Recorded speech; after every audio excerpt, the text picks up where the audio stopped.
are going to get critique. You are going to get pushback. Yeah. 9 times out of 10, if you can handle the Q&A, if you can handle the stress of the Q&A and the naysayers in the room, that shows your presence a lot more than the actual presentation itself. Yeah.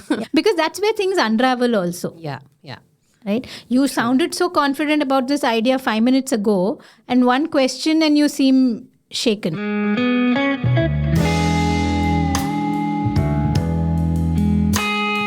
Welcome to Small Talk with RainKraft. I'm Subha, a leadership and executive coach. And I'm Hasita, a marketing strategist. We're just two people who love to talk and love to learn. And this is us being curious about the world around us. Join us. So, Subha, I met someone really interesting last week. You know how some people can walk into a room and behave as though they own it? And this was one of those people. And did they own it? By God, It was not that they were being particularly aggressive or assertive or forthcoming or any of those things that I think we typically associate with being a present individual. It was more that they were just there. And something about them being there was A, adding value, and B, very comforting somehow, while also being fun, being easy. And sometimes I wonder what kind of impressions do we all leave on the people that we meet? And does that really matter? Because it mattered to me that day. So I'm assuming it does, right?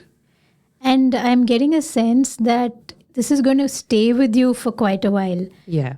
And I'm so glad you brought it up because it's, I've been in a few rooms where this has been missing. Okay. And and you kind of feel sorry for that individual who had the opportunity or who really needed to make an impact in that occasion or in that event. And, like you said, it's not very tangible. Yeah. But you know that there was something missing, right? And there's kind of this X factor that we look for in leaders, in somebody who is not just leader from a title sense, but somebody who's leading that occasion. Yeah. You could just be leading a meeting of peers, or you could be at an external event and, like we go to where there's a bunch of women entrepreneurs and you could be one of the speakers. But that X factor that we look for, and, in the absence of any real textbook kind of definition, I think what we are looking for is executive presence. No, I think you're right. Some people have it and some people don't. And it seems very black and white, right? Like, why are some leaders remembered, even in the context of smaller groups? And why are some not? And when we talk about executive presence, I think the issue that I find is that to me, it still seems a little abstract, right? Can you quantify it, first of all? And secondly, if you are not somebody who has presented before, or you've grown into your role through the work you've done, but not necessarily had many opportunities to talk about it, perhaps. How then do you become somebody that people should be paying attention to? Yeah. And should you even bother, right? Because sometimes we do feel like, okay, my work can speak for itself. So why then should I put any effort into being this person? Into being that individual? No, I think two very important questions here. One, what really is executive presence? And the bigger question, which most of us have, and I think we rationalize and answer to ourselves that we don't need it, is why do I need it at all, right? In the kind of work that I'm doing. So executive presence is highly intuitive. We're not going to have absolute metrics to say that someone has it. We could more easily say a leader has, good analytical skills or good, critical thinking skills or even, great communication skills. But executive presence, you'll kind of be searching for the words to describe it. Yeah, exactly. That's exactly it. It's about the ability to inspire confidence. Inspire confidence in your team, inspire confidence among peers that you are the person for the job. Yeah. Right? You're capable, you're reliable, you know what you're talking about, you'll get things done. And in some way, it indicates to those around you that you have a potential for greater things. That's exactly it. I think it's so much about the vision that you can paint and how you can go about doing that, right? Because I think a lot of people are happy to follow somebody who seems to know where they're going. And I think in asking for executive presence, that's probably exactly what we are looking for, right? We need a leader who can inspire us to follow the path that they've set out. And coming to your second question of why do I need it? I'm let's say right now running a small to medium agency, or I'm one among many in a good set of leaders in an organization. So what are some of the things that you need to achieve at work? You need to really mobilize a team to do something difficult or challenging. Yeah. You need to lead typically critical or high visibility projects, or you're in a boardroom or a meeting room and important decisions are being taken and you have a point of view and you want them to hear your point of view, right? Yeah. Not really about, they have to accept what you say, but you want them to hear your point of view, right? So how can you, and you also want to inspire the juniors around you or the people you work with, whether it's a vendor partner or it's your own team in your startup, or you're one person in a large organization with a team.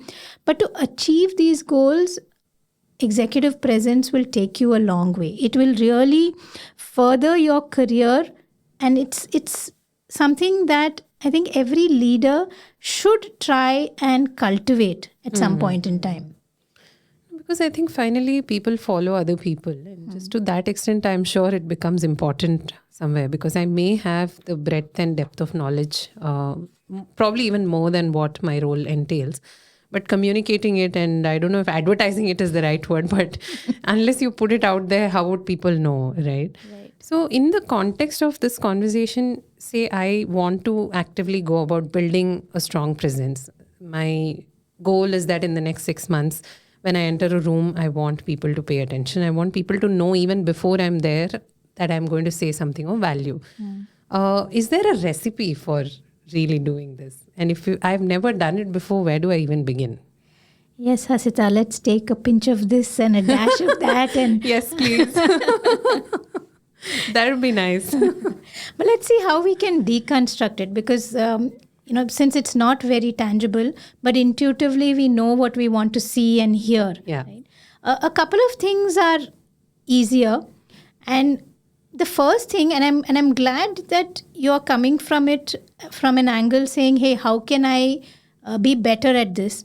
Because that itself is an important awareness or acknowledgement of the fact that this is a skill that you can add to your basket of skills. Right. And it's not something that, we usually dismiss it as, hey, he or she is born with it. And I can't be that person, right? And I'm not so charming. Right? I think charm is something that gets mixed with presence. Charm is something completely different.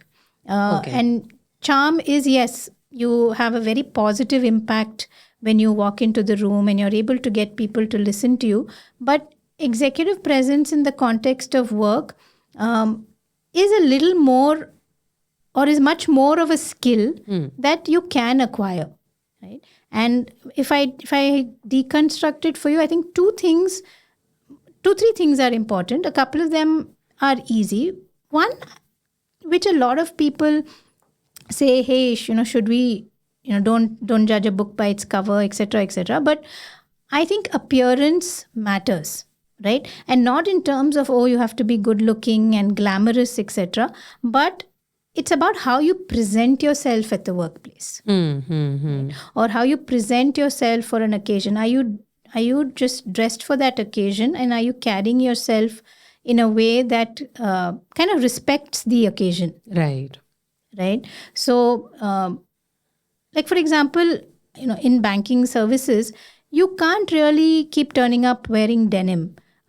You need to wear a tie and a suit when you're meeting a customer, and you need to be dressed in business casuals, because finally you're going to have a serious conversation with them about their money and their finances. Yeah. Right. Yeah. And if someone walks in unshaven, with a denim jacket, and no matter what, it leaves a certain it leaves us, or it reduces your expectation from that person. Yeah. Right. So one is to dress the part, right? In whatever way that is comfortable to you. But make sure that if it's a an important occasion or even just day-to-day business and day-to-day work meetings, walk in as though you are ready to be there and you want to be there and you want to kind of lead this team and lead this group and lead by example. So I think appearance does honestly make a difference, right? The second is just simple communication skills, right? You don't have to be overly eloquent and use big words, but you need to speak in a confident and concise manner, right? Always have data or even anecdotes to back up what you're saying. Always think about or be mindful that typically today, whether it's a Zoom call or whether you're in the room, there's only so much time allocated for this. Right? So how do I say what I want to say in a crisp and concise way and still get across the information that I want? Like, I was saying I was quite underwhelmed in a room recently. Where a senior executive had to make a presentation and it's a 30-minute call and it took him, I kid you not, 12 minutes to really even tell us what he's going to tell us. Right? And the 3-4 of us on the call, we zoned out way before that. There's another word which I really like, which people associate with executive presence, and that is gravitas. What a nice word. I love that word somehow. Right? And so I'm mindful not to overuse it. And the funny thing is, in saying that, I already have this image of people with gravitas that I know who are just walking, in my mental picture right now. So, do people take you seriously? Do they think before, asking you something or second guessing your decision or a statement that you've made? Gravitas is, to me, it's a combination of the confidence that you stand there with, plus the personality. No, I think there's a little bit of, how comfortable you are standing there. And that comes, I think, also because they have prepared so well for that role itself. No, very true. I think you could have been kind of a shy teenager or a not so confident young adult, but none of that means that you need to replicate that pattern or assume that you can't grow out of it through effort. Right? These are skills, and it can gravitas. I don't think it's inborn. Right? I don't think everybody who stands is born there gravitationally strong, for lack of they're defying gravity and standing straight. No, fair enough. In fact, I wanted to ask you that as well, because I think maybe it's a cultural thing or maybe it's a global thing. I have no idea. I've only grown up in one country, but the whole Sharma ji ka beta trope is very real, and we've all been compared to somebody else's success at a very impressionable age. And I think we carry that into our adult patterns as well. And it happens very organically because that's the only way we know how to be. Right? So in identifying that, where can I even begin changing it? What would help me be somebody else? This is an interesting segue because I was recently reading about Beyonce. And we all see her on stage, super confident. Strong woman, a woman who's an icon for all other women and who's really got her act together. And I think on stage when she's performing, she's also a little sassy, a little aggressive. Right? There's a character there. What I didn't know was that that's actually a character she plays.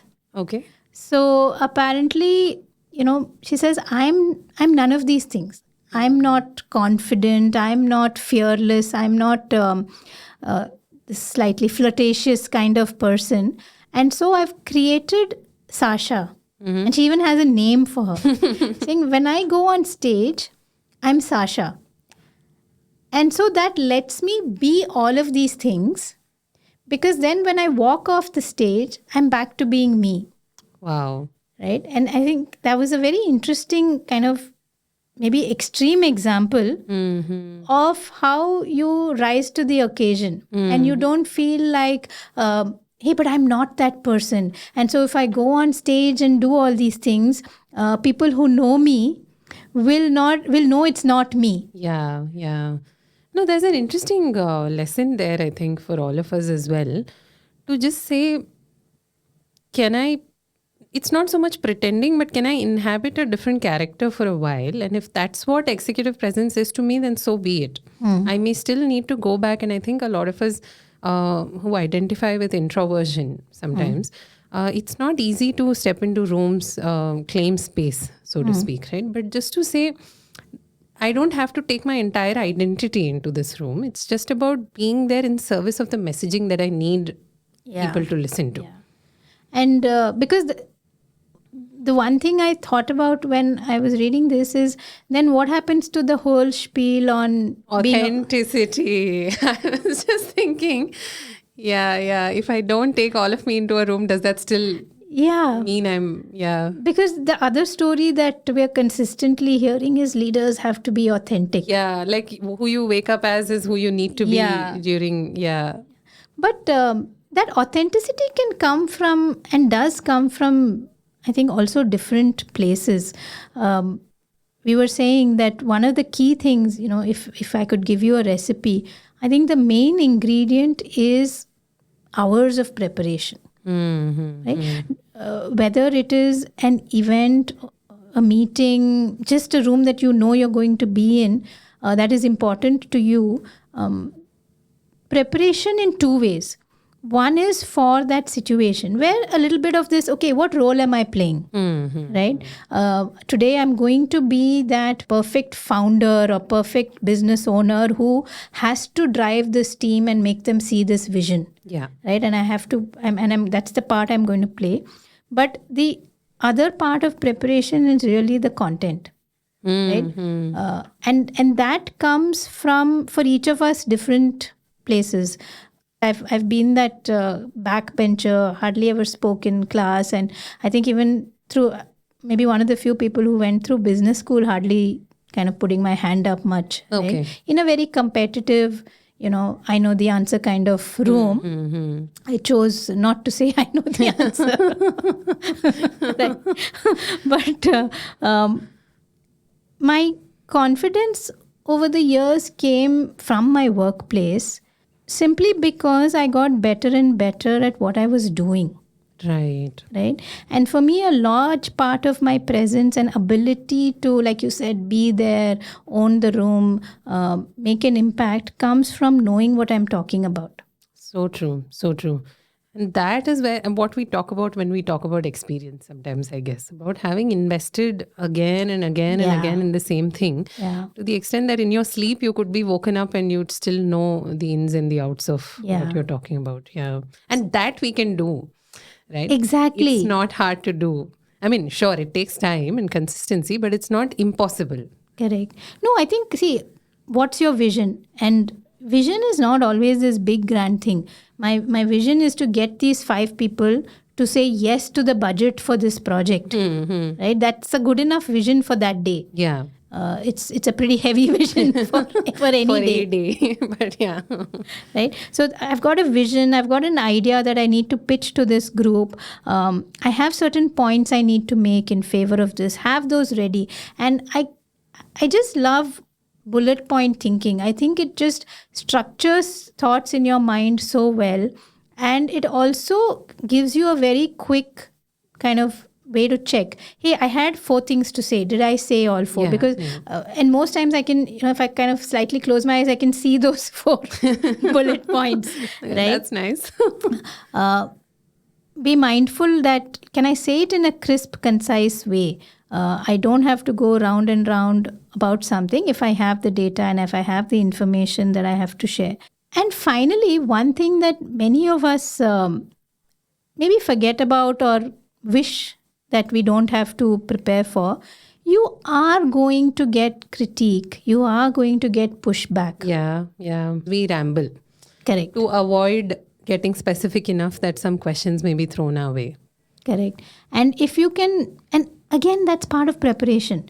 If you can think through saying, hey, 2 minutes, put myself in the other guy's shoes. what could he or she push back on? Yeah. What is it that they may not like hearing? What do I need to counter that with? Because 9 times out of 10, if you can handle the Q&A, in a way, right? If you can handle the stress of the Q&A and the naysayers in the room, that shows your presence a lot more than the actual presentation itself. Yeah. Because that's where things unravel also. Yeah. Right? You sounded so confident about this idea 5 minutes ago, and one question and you seem shaken. Yeah. No, fair enough. So what I'm hearing is that there is actually a recipe, and that recipe is about 9 parts preparation and 1 part picking the right clothes. And then maybe adding a sprinkle of your charm. Or the fact that you're trying, one of the most charming people that I think irrefutably charming is probably Shah Rukh Khan, right? Yeah. And his charm is not the confident, I'm going to punch 4 walls kind of. It's more, I'm going to joke about this and you're also in on the joke. So that's also a kind of, But that's interesting, because one thing that almost everybody will say about Shah Rukh is that he's charming and he's got presence and all that, but that he is super intelligent. He is. Right? So his wit comes from the intelligence. Yeah. So it's 9 parts prep again. Exactly. Right? So he's very ready for that audience and that event and the questions that could possibly be asked of him. And I think a lot of this is coming from having watched The Romantics on Netflix recently, and I think falling in love with Shah Rukh all over again. But you're right. He does have all of this and more. And probably he's not that person at home. I get a sense I'm assuming. that, and also maybe he didn't get there overnight as well. Yeah, that's there. Definitely. So there's hope for the rest of us. And the thing that's irking me a bit is that I can't immediately think of a long list of women who have great presence. I don't know why I'm struggling. That's interesting. I think maybe how we define executive presence is probably different. And this is probably a gendered conversation in that sense. I get that feeling. No, somewhere we have so much of conditioning to speak softly, be demure, be quiet, speak when spoken to. And while we're trying to navigate all that, and I've made huge progress, I'm not saying that, but when we talk about some of these topics, I think this is another episode by itself. I agree. What is holding so many of us back? That's it from us today, folks. Thank you so much for listening. Bye. Hey, small talkers. Thank you for listening till the very end. We love bringing these episodes to you, and we hope you enjoy them too. Please do drop in your comments, likes, shares, reviews, whatever you can do on the platform that you're on to help us reach a larger and larger audience. And that would really make our day. You can find out more about today's guest or today's episode in the show notes. All the details and how you can find us on social media is right there. Thank you, and see you next time. Bye.